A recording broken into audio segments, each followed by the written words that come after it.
Mungkin sebagai dasar dialog kita boleh dijelaskan Rockwell Automation Indonesia bergerak di bidang apa, profilnya seperti apa, bisnis to bisnis, bisnis seperti apa yang ditargetkan sektornya. Silakan Pak. Ya baik, jadi Rockwell Automation Indonesia, kami sudah berada di Indonesia sekitar 40 tahun, ya mungkin lebih dari 40 tahun. Ya.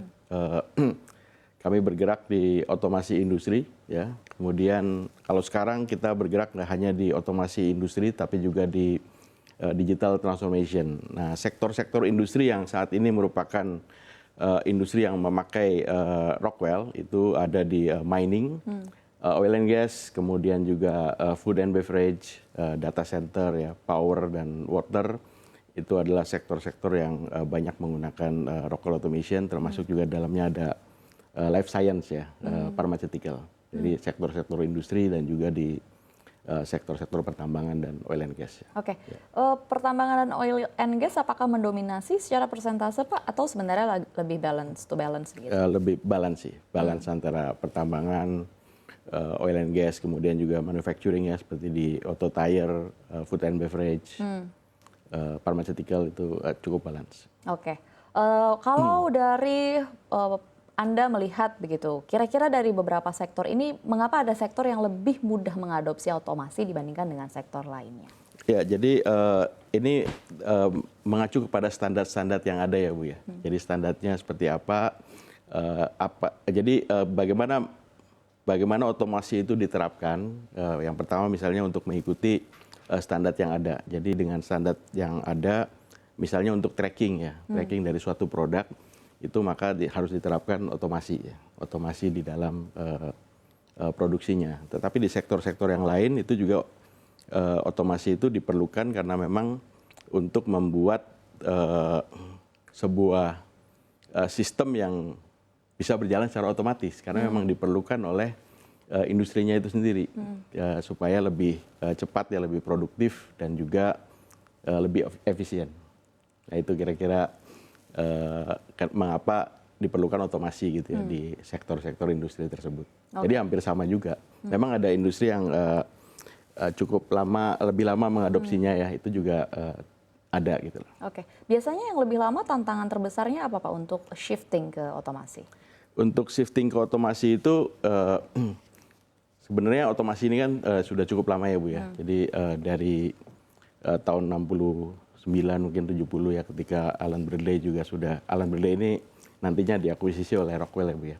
Sudah mempunyai hardware programmable controller yang memasukkan komputer di dalam industri, sehingga industri itu jadi computerized, ya, sehingga sistem itu bisa berjalan menjadi otomatis. Nah, itu yang dikerjakan dari dulu sebenarnya. Nah, itu yang terus berjalan. Kemudian ada sektor-sektor yang memang belum cepat mengadopsi itu karena masih ini, ya, masih apa namanya, standar-standar yang diperlukan untuk masuk ke situ itu belum memerlukan otomasi atau harus dilakukan secara manual. Tetapi standar-standar ini pun terus berkembang, ya, terus berkembang, sehingga kalau sekarang itu kita bergerak dari otomasi ke nantinya, ya, otonomus. Oke, baik. Lalu kalau Anda melihat kira-kira kalau dari sektor yang ada begitu, kedepannya memang tadi Anda menyebutkan bahwa ada otonomus begitu. Kalau otonomus sendiri mungkin boleh dijelaskan bentuknya seperti apa dan nanti pengaruhnya terhadap industri seperti apa Pak? Ya, jadi kami punya visi sebenarnya creating the future of industrial operation, ya. Dari automation menuju ke otonomus. Jadi berdasarkan survei yang kami lakukan, jadi kami tiap tahun melakukan survei namanya State of Smart Manufacturing, ya, tahun ini tahun ke-10 kita lakukan survei.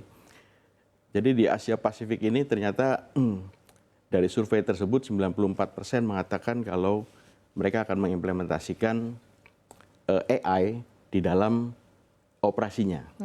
AI dalam operasinya, dan AI ini adalah fondasi, ya, untuk kita bisa melakukan sebuah proses secara otonomus. Jadi bisa berjalan sendiri, bisa berpikir sendiri,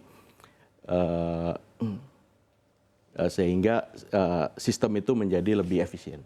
Oke, dari yang sudah dilaksanakan mungkin saya yakin dari Rockwell Automation sendiri punya datanya.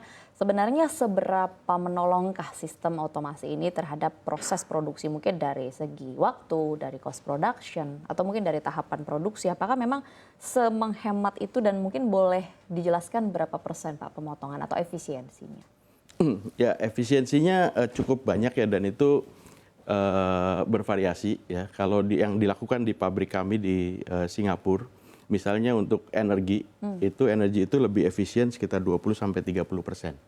Secara cost? Secara cost ya, cost daripada energi ya. Oke, saat ditetapkan, saat kita mengimplementasikan sistem otomasi yang lebih terintegrasi ya.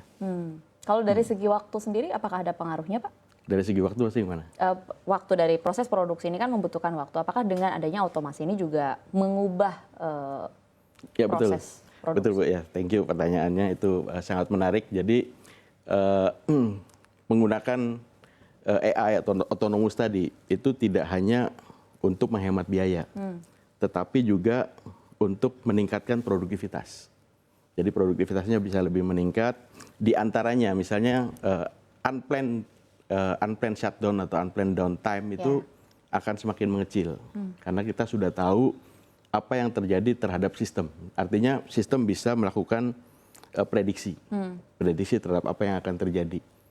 Ya, nanti ke depannya dari prediction ini, sistem itu nanti akan bisa mengeluarkan prescription, jadi bisa tahu ini yang harus dilakukan. Kemudian setelah otonomus, berarti otonomus itu artinya adalah dia bisa mengerjakan apa yang dipreskripsikan tadi. Jadi bisa berpikir sendiri, kemudian bisa mengerjakan sendiri. Nah, itu yang bisa membuat lebih efisien dan lebih produktif tentu saja. Revenue perusahaan juga harusnya meningkat. Revenue perusahaan akan meningkat dengan lebih cepat ya, ada akselerasi. Tapi kalau menurut Anda tadi kita sudah sepakat lah bahwa sebenarnya otomasi ini pasti menghasilkan efisiensi, produktivitas juga meningkat. Dari segi production pokoknya pasti positif begitu dampaknya. Tapi kalau dari Anda melihat sebenarnya seberapa penting sih Pak peran otomasi dalam memperkuat daya saing industri Indonesia di pasar global? Apakah ada pengaruhnya Pak? Ya, saya kira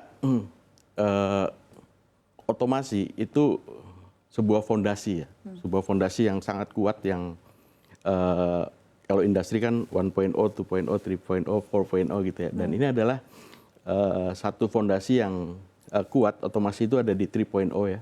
Kemudian nanti di 4.0 sekarang ini kita otomasi yang terintegrasi gitu ya.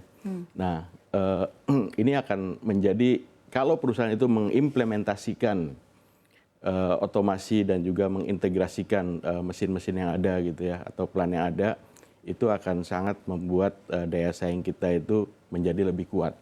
Karena biaya akan lebih hemat, kemudian juga production akan lebih cepat, akan lebih banyak seperti yang Mbak Dina tadi bilang ya. Jadi produksinya juga akan meningkat. Jadi itu yang akan membuat daya saing kita menjadi lebih kuat.